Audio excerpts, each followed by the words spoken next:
Unrest has flared once again in Hong Kong, which is seeing its 16th straight weekend of protests.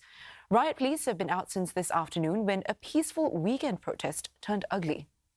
Police fired tear gas in Tuen Mun after protesters threw petrol bombs and bricks at them and blocked roads in the area.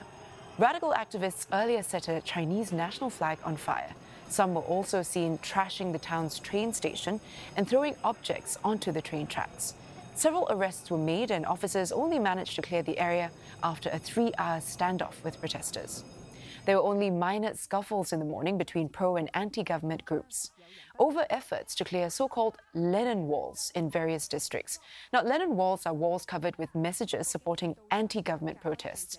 Police at the scene managed to separate the opposing groups. And the unrest has continued into tonight. Hundreds have been staging a sit-in at a shopping mall in Yuen Long. They were chanting slogans and singing songs in the mall. But in the last hour, some groups left the mall and have been blocking the roads. Yuen Long was the site of violent clashes in July when armed men dressed in white attacked protesters and commuters.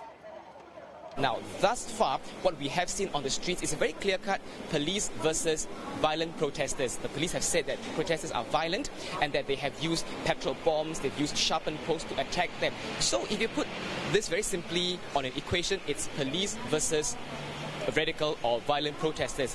But we've seen in the past week a fresh wave of people have now come out. So it's a very complicated mix now.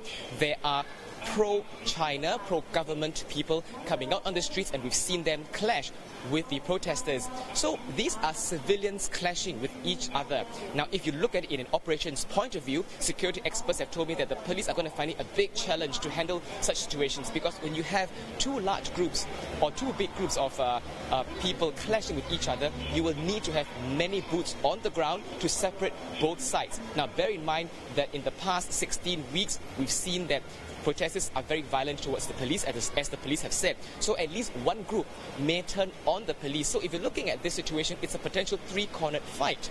And that is why perhaps the police have deployed at least 4,000 police officers on the ground to prevent something like that from happening.